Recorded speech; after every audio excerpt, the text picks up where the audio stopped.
सरकार ने 14 जून 2022 को नई भर्ती प्रक्रिया अग्निवीर योजना की घोषणा की।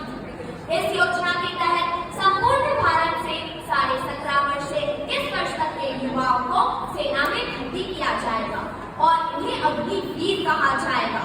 इन्हें 30 से 40 हजार रुपये तक का वेतन हर महीने मिलेगा तथा 50 वर्ष बाद इनमें पिछले 25% अग्निवीरों को सेना में आगे नौकरी करने का अवसर मिलेगा तथा 75% अग्निवीरों को सेना से निवृत्त कर दिया जाएगा।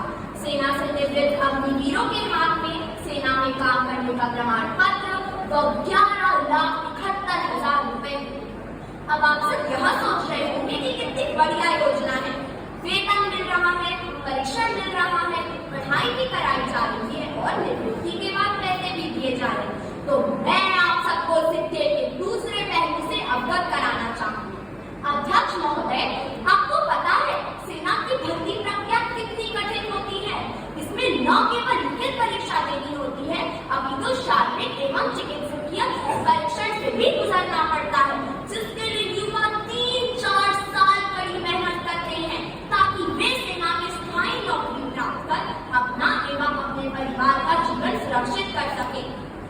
मैं आप सबसे यह पूछना चाहूंगी कि इतनी कठिन परीक्षाएं पास करके युवाओं को, माफ कीजिएगा, अग्निवीरों को 4 साल की छोटी सी अवधि के बाद नौकरी से निकाल देना उचित है? अध्यक्ष महोदय, आपको पता है पहले सैनिकों की भर्ती 10 से 12 साल के लिए की जाती थी। इसके दौरान उनके पूरे कार्यकाल में एवं निवृत्ति के बाद भी उन्हें कई सारी सुविधाएं मिलती थी, जैसे चिकित्सीय लाभ, ग्रेजुटी एवं पेंशन। इससे वे पूरे मनोयोग से देश की सेवा कर पाते थे। परंतु इन अग्निवीरों को क्या मिल रहा है? मैं आप सबसे यह पूछूंगी कि यदि एक बकरी को चारा देकर उसके सामने शेर खड़ा कर दिया जाए तो वह बकरी चारा खाने का सोचेगी या शेर से बचने का? ठीक उसी तरह हमने अग्निवीरों के हाथ में नौकरी का चारा तो दे दिया, परंतु उनके दिमाग में 4 साल बाद मिलने वाली बेरोजगारी का शेर मंडराता ही रहेगा। ऐसे में उनका सेना के प्रति समर्पण भी कितना होगा? और दूसरी बात, सरकार अग्निवीरों को पेंशन न देकर वह पैसे देश का रक्षा बजट बढ़ाने में करना चाहती है।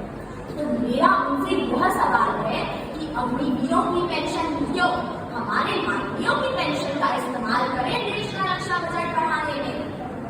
जैसा कि मेरे अन्य विपक्षी साथियों का कहना था कि जो 75% अग्निवीर हैं, उनके पास सेना में काम करने का अनुभव होगा। वे सेना में काम करने से मानसिक एवं शारीरिक रूप से परिपक्व व मजबूत होंगे। उनको तो कोई भी नौकरी आसानी से मिल जाएगी। सरकार को उन्हें शारीरिक एवं चिकित्सिक रूप से स्वस्थ भी मानेगी। उन्हें केंद्रीय एवं राज्य बल की नौकरियों में प्राथमिकता मिलेगी। 50